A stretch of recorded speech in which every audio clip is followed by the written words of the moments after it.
Front and Center. Front and Center. A focus on important and significant developments affecting the lives of Filipinos, not only in the Philippines, but also those living and working around the world. Join us in Front and Center. Front and Center. Here on Radyo Pilipinas World Service. Welcome to Front and Center, where we focus on developments in the Philippines, legislation that provides policies and directions that strives to promote a better economy for the country, issues that concern the welfare and well-being of every Filipino. All of these and more will be Front and Center. You can watch this program on our Facebook page and YouTube channel. That's Radyo Pilipinas World Service. And you can hear this broadcast on our audio streaming through Evox PBS receiver app. Also on our shortwave broadcast through these shortwave frequencies.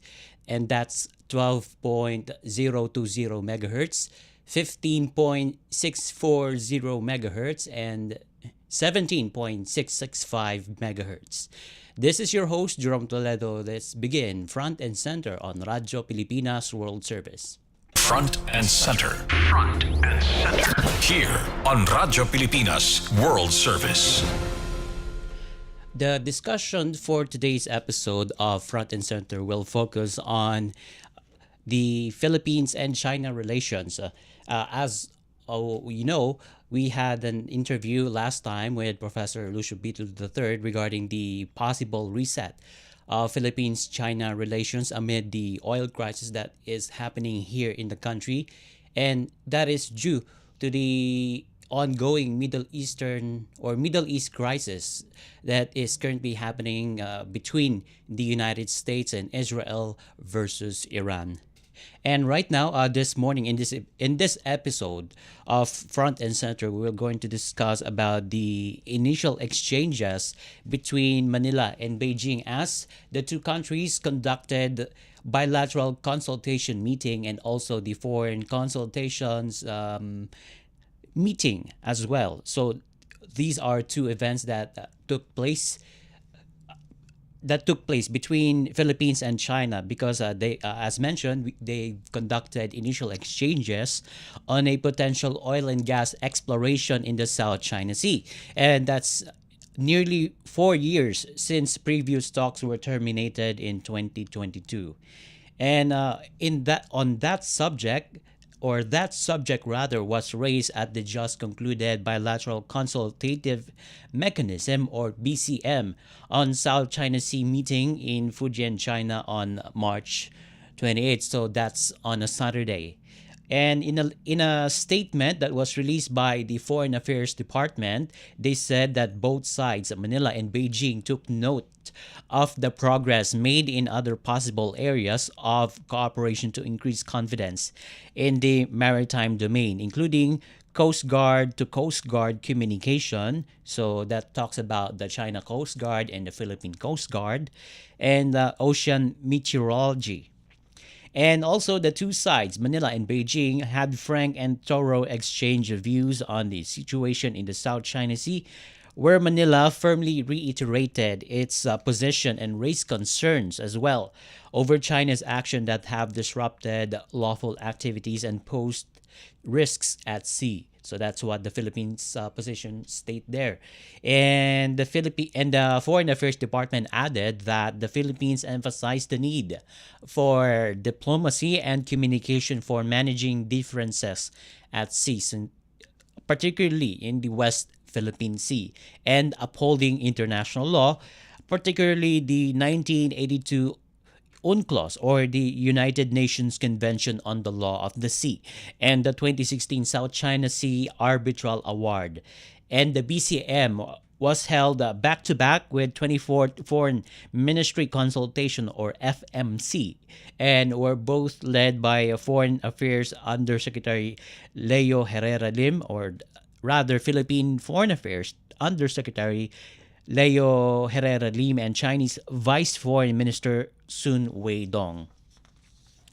And at the FMC, or the Foreign Ministers Consultation, Manila said it would handle all bilateral or issues in line with its with the Philippines' national interests, while advancing mutually beneficial cooperation, especially in the economic and people-to-people ties and or people to people areas rather. And both sides discussed the need to stabilize access to energy and fertilizers, as well as potential cooperation in green and renewable energy, trade, and agriculture against the backdrop of current global developments, including the Middle East. In that particular FCM or FMC rather, they discuss these areas of development, particularly in the fertilizer and energy, as we know, as we watch with the developments in the past few weeks, the Middle East conflict is continuously happening with U.S. and Israel versus Iran, affecting the entire region, not just in militarily but also economically, because Iran is continuously hitting energy facilities in Middle Eastern countries like Kuwait, Saudi Arabia, Qatar, and even Iraq. So both sides discuss those issues, as well as those in cooperation in green and renewable energy, trade, and agriculture. And the Foreign Affairs Department also said both states identified reconvening of appropriate bilateral mechanisms as a necessary step. Also highlighted there in that meeting with Beijing was improving two-way tourism through a visa-free arrangement, enhanced connectivity, and prospective new direct air routes. And meanwhile, Manila emphasized that it will play a responsible and professional role as chair of the Association of Southeast Asian Nations, or ASEAN, this year, especially on managing regional talks, upholding ASEAN centrality, and enforcing a rules-based order. And the DFA said the Philippines and China would soon convene a bilateral foreign ministers meeting within the year following these latest talks. So, meaning to say, this is not the first or second time that the Philippines and China will hold these particular talks, which is the bilateral consultation meeting and the foreign ministers consultation. They will conduct another series of these events within this year. So it's a good thing that there is a continuous talk between Philippine and Chinese government. And the FMC was held in Manila last March 2023. So that's 3 years ago. And the last bilateral consultation meeting held in Xiamen in China in January 2025. So approximately 2 years ago. 2 years ago. Both engagements, the DFA said, are in line with the directive of President Ferdinand Marcos Jr.'s pursue in dialogue and diplomacy with China, in line with Philippine national interests while protecting the country's sovereignty, sovereign rights, and jurisdiction. So that's what it's all matters: protecting our sovereignty, sovereign rights, and jurisdiction. But although we need to build a cooperative relationship with Beijing,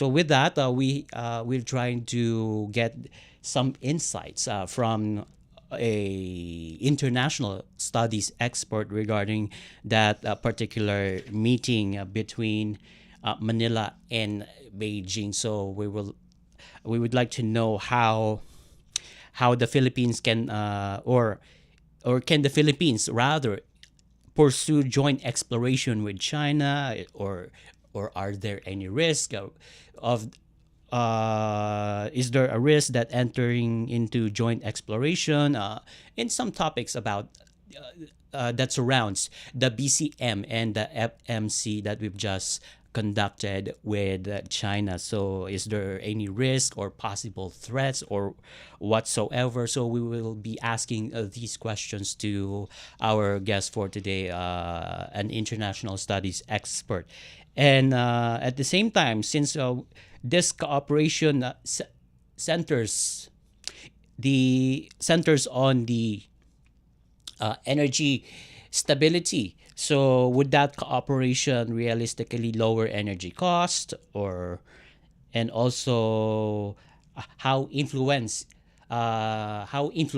is this move? So we're going to ask that as well with our expert that we just conducted for today. But in the meantime, while we are establishing our communication with the international studies expert, regarding this particular topic, we will have a very short break here in the program Front and Center on Radyo Pilipinas World Service. Stay tuned. Paano nga ba mag-register para magkaroon ng schedule sa Bagong Pilipinas Presidential Action Center? Narito ang mga dapat gawin. Gamit ang iyong mobile device, pumunta sa eGovPH app. Pwede itong i-download mula sa Apple App Store o sa Google Play Store. Gumawa ng account.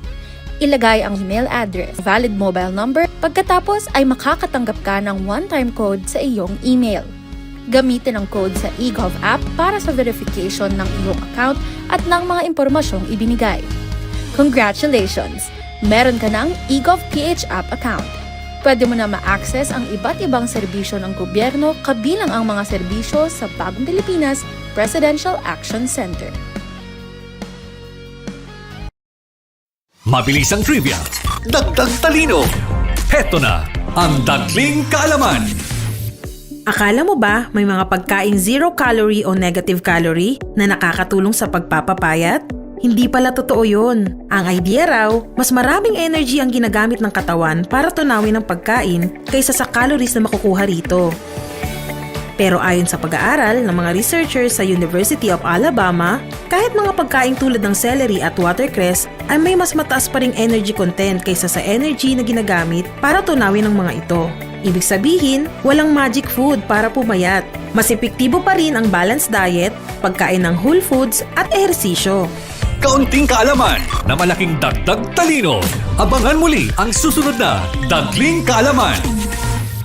Mas pinadali na ang government transactions sa tulong ng eGovPH Super App. Pwedeng-pwede mo nang magawa ang lahat ng ito. I-download ang eGov app sa iyong smartphone o tablet mula sa App Store o Google Play Store. Pagkatapos, ilagay ang iyong mobile number at i-authenticate gamit ang one-time PIN o OTP para marehistro ang iyong account. Saka ilagay ang iyong mga pangunahing impormasyon at kumpletuhin ang facial recognition technology para sa verifikasyon ng iyong pagkakakilanlan. Para sa mas mabilis at mas maayos na serbisyong panggobyerno, gamitin na ang eGovPH Super App. Front and Center. Front and Center. Here on Radyo Pilipinas World Service. Welcome back to Front and Center here on Radyo Pilipinas World Service.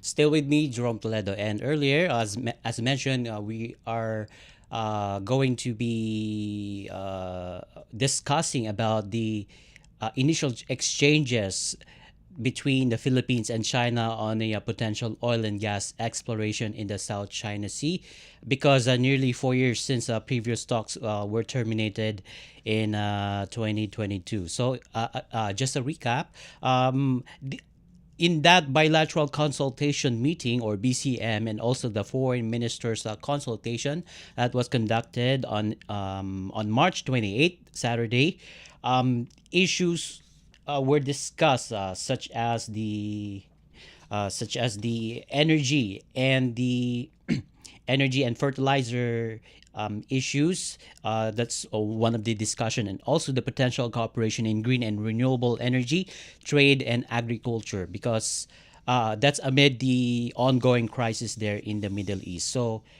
how is this going to affect the stand of the Philippines and also the the rights of the Philippines in the West Philippine Sea issue, because we have a long-standing issues with Beijing regarding that particular matter on the West Philippine Sea. So, to give us more insights and analysis regarding that issue, we now are joined by international studies expert from De La Salle University, Professor Renato De Castro.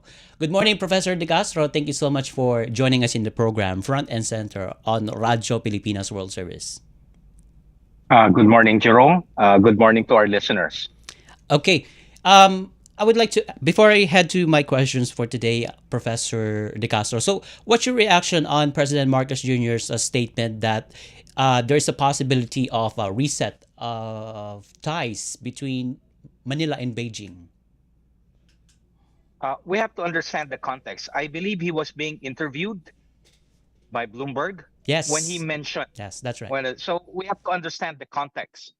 It's within the context of interview when somebody asked him the question about the relationship with China, and he said this might be the crisis, might be an impetus for a reset, but he emphasized might be an impetus.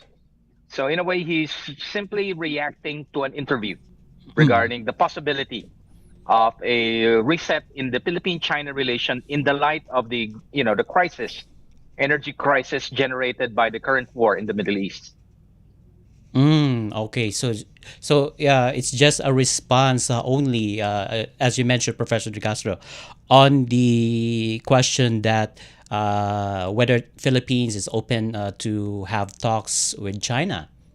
So it's Yeah, a, so does that mean the president did not change his stand with China? I don't think it really was he mentioned a major change in Philippine foreign policy vis-a-vis China. He Okay. said it's an impetus. The crisis might be an impetus for a reset in a Philippine-China relation. And of course, again, understanding the context, this was an interview by Bloomberg when he was asked several questions. How we're supposed to respond to this current crisis, energy crisis triggered by in fact, the escalation of conflict in the Middle East between, of course, Iran versus Israel and the United States. Oh, okay, that's very clear, Professor De Castro. So, right now, can the Philippines pursue joint exploration with China without undermining the 2016 South China Sea Arbitral Award? Because as far as my research is concerned, there's a known oil and gas deposits there in the West Philippine Sea, and also the Philippines has a claim in that part in our territory on that particular sea, West Philippine Sea. So, can the Philippines pursue its joint exploration with our counterparts in Beijing? Jerome, before we discuss the July 12, 2016 arbitral ruling, let's discuss the Supreme Court ruling regarding the joint maritime seismic undertaking that was, of course, signed and implemented during the time of former President Gloria Macapagal-Arroyo, which provides for China, Vietnam, and the Philippines to conduct joint survey. And you know the decision of the Supreme Court, it is unconstitutional. Because the Constitution provides that all resources in our exclusive economic zone is reserved only for Filipinos. So our Constitution is very clear regarding any prospect of a joint development. So the JMSU is simply, as of course it was implemented, simply to conduct an underwater survey, seismic survey of the underwater terrain. But that was deemed unconstitutional by our own Supreme Court. So we need not rely on the ruling of the July 12, 2016 arbitral tribunal ruling. We simply have to go to the Supreme Court decision regarding the joint maritime seismic undertaking that the Philippines, Vietnam, and China undertook during the time of the former President Gloria Macapagal-Arroyo. So the Supreme Court states it's not constitutional. Oh, okay. So, just to make it clear, Professor De Castro, so there's a Supreme Court ruling that that says that Filipinos should only exclusively On- explore our resources there and to discover all of its resources there in the West Philippine Sea that's and provided by the Supreme Court and the provided. Constitution. However, Mhm. we have to remember this. During the time of former President Rodrigo Duterte, when President Xi Jinping visited the Philippines, Mm-mm. there was actually a possibility for joint development, but it is called service contracting. Okay. So let me explain this. So the undertaking, the exploration would be conducted by a Philippine company, supposed to be a Philippine National Oil Company, but then that Philippine company would subcontract a Chinese company. Okay. So this is what you call service contracting. This was the basis of the proposal we submitted to China in 2018 Okay.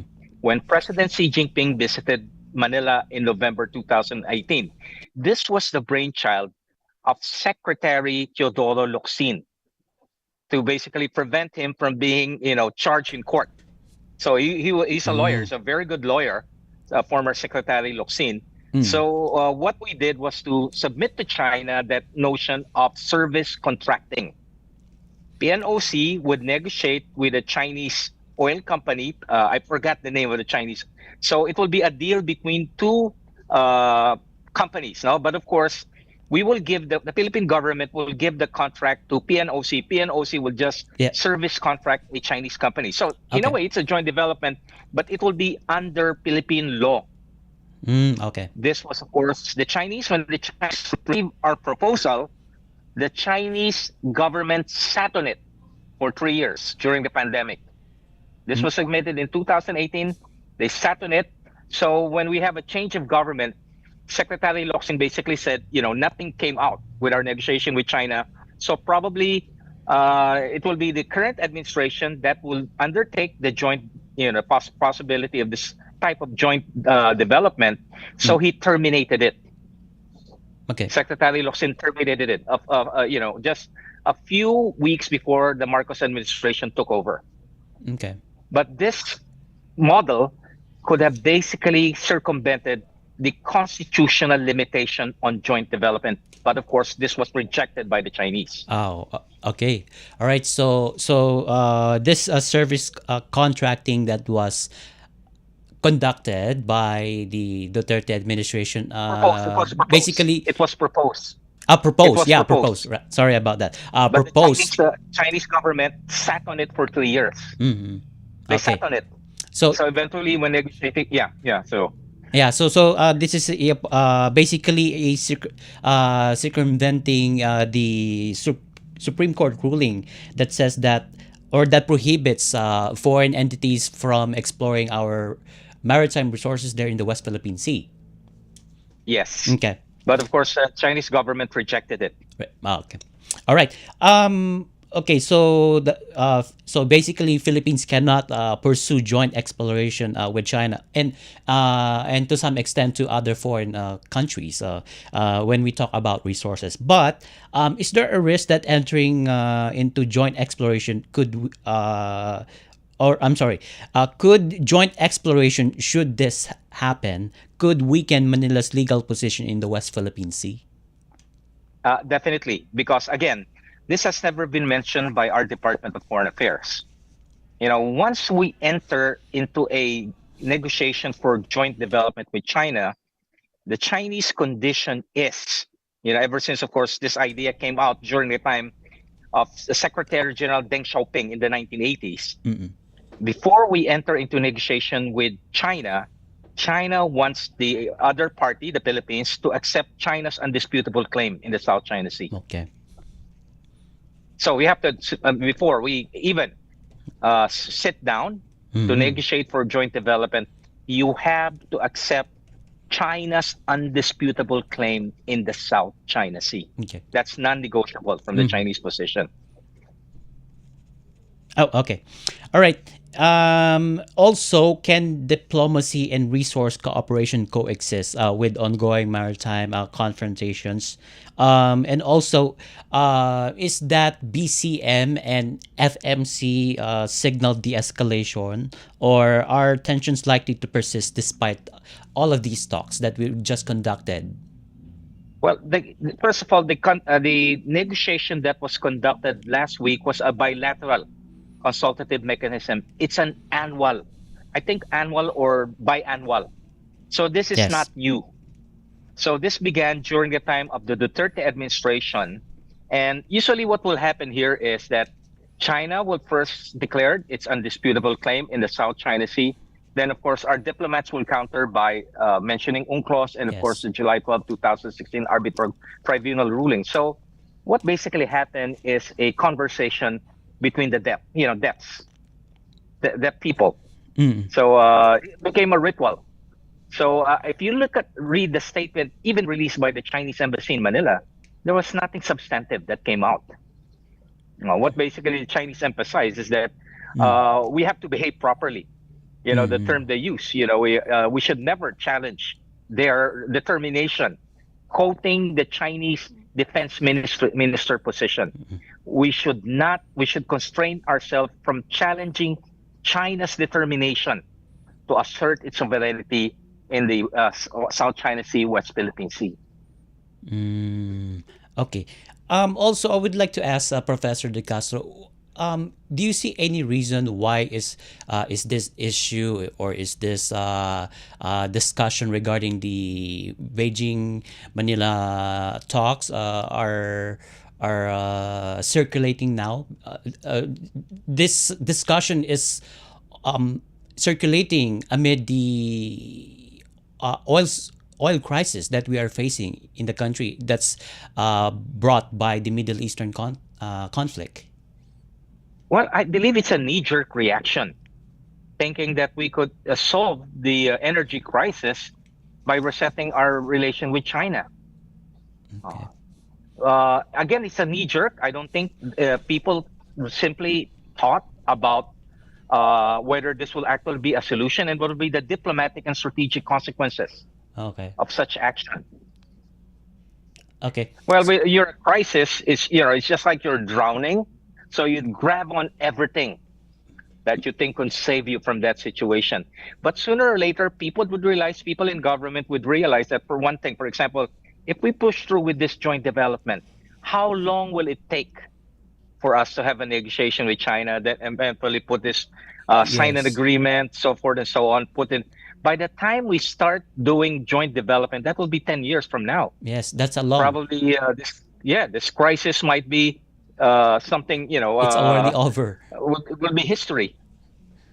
So Yeah. people should think, people, especially in government, or what we might have certain departmental interests that will blow up what President Marcos said and basically use it as a mantra to justify its policy, its vested policy or bureaucratic policy of appeasing China. Mm. Because that is, again, we have to think in terms of long-term consequences. Okay. Long-term consequences. Okay, so that's the Philippine government must consider the long-term effects of or consequences rather of this talks with Manila and Beijing. But how critical? Oh, I'm sorry. How significant is this revival of initial exchanges on joint oil and gas exploration? Do you think I any don't think do you that, see any significance on this, Professor? I think that will be an exercise in futility. Because in the long run, if we're really serious about having a joint development with China, then we will have to accept the Chinese condition Okay. for a joint development, accept China's undisputable claim in the West Philippine Sea, South China Sea. Mm-mm. That's a non-starter. If you are really concerned about your country's territorial rights and territorial integrity. Mm. Because again, I really find it weird that the government or the Department of Foreign Affairs is very silent about this Chinese condition. Okay. And the people should know about it. Filipino people should know about the formula or the gambit behind China's offer for joint development. Okay. All right. Okay, that's note taken. But I would like to ask this: should the government be more transparent when it comes to treaties or Because agreement that we are entering with China, or we are I dealing with guess we China? should. We should. We Mhm. should. But again, Why is that? some people would say, yeah, some people would say that diplomacy should be handled in closed door session. Yeah, a certain aspect of diplomacy should be handled closed door, Yes, but at the same absolutely. time, being a liberal democratic government, people in government, whether you're in the diplomacy, whether in your military, should be aware of long-term consequences of certain action and decisions, and also the importance again of being transparent, because at the end of the day, whatever actions you make, you are accountable to the people, because we're not like China that it's only accountable. Chinese government finds people is only accountable to the party. Every Mm-mm. Filipino diplomat, every Filipino military officer, everyone in government is accountable to the Filipino nation. Okay. All right. Okay. So, a few more questions, Professor De Castro, regarding this particular topic. What does this development say about the foreign policy direction of the Philippines under the Marcos administration? And I clearly remember that Marcos Jr. said that we Philippines should pursue an independent foreign policy, and we should not surrender every inch of our territory. But right now, we are dealing with foreign countries, or discussing the joint oil exploration. So, what does this say? What does it say to you? How do you see this? Well, I think it's a knee-jerk reaction to a crisis. If you're suddenly confronted by a sudden crisis like this, Mm, so the tendency for you is to look for quick solutions without taking into account the long-term consequences of the decisions. mm, I could still remember the father of our president, mm. the late President Ferdinand Marcos Jr., when he was confronted with the same situation in Yes. 1973. And he actually came out with a well thought solution regarding the energy crisis, and that is to minimize our dependence on petroleum products from the Middle East by, of course, relying on renewable energy, specifically nuclear power. Mm-mm. So during the time of his father, late father, we invested in a nuclear powered plant that's not right now mothballed there in Morong Bataan. That is it's not a knee-jerk reaction. It's a strategic Mm-hmm. and, of course, carefully thought solution to a problem. Unfortunately, of course, after we have change of government in 1986, we decided to do away with nuclear energy. What if that nuclear power plant in Bataan is generating nuclear power, so we won't be that dependent Mm. on petroleum products for our use in energy? Yeah. But unfortunately, of course, it's crying over spilled milk. But that is an example of how you deal with crisis like this. It should not be knee-jerk Yes. reaction. It should be long-term strategic solution that will remove us from the structural elements that bind our economy, our people into petroleum-based energy products. Mm. Okay. Okay. And And of course, still reliant on the Middle East. Again, the same situation that happened in 1973 in the aftermath of the Yom Kippur War, the first oil shock. mhm. His late father came out with a well thought solution that would have minimized our dependence on oil coming from the Middle East. Mhm. So again, it's not yet the end. It's not yet too late. We could start thinking in terms of relying on renewables, specifically Mhm. nuclear energy. Okay, renewable energy, and the Philippine government must stick with that. And also, you mentioned, I'm sorry. So you're suggesting, Professor De Castro, that the Philippines should consider or contemplate more on dealing with China, or on the possibility of joint exploration, because this is a long-term Again, consequence. yeah, and of course, it's not. I don't think the president or the Secretary of Foreign Affairs do not want to be charged for violating our constitution, because the Supreme Court ruling is very clear Yes. regarding joint exploration and even joint development. Okay, and that's a very clear analysis regarding that, and because we should think, or I'm sorry, the Philippine government must consider dealing with China, because, as Professor De Castro mentioned, there is a Supreme Court ruling that prohibits foreign countries from exploring the maritime and territorial resources of the Philippines in the West Philippine Sea, and also he mentioned about the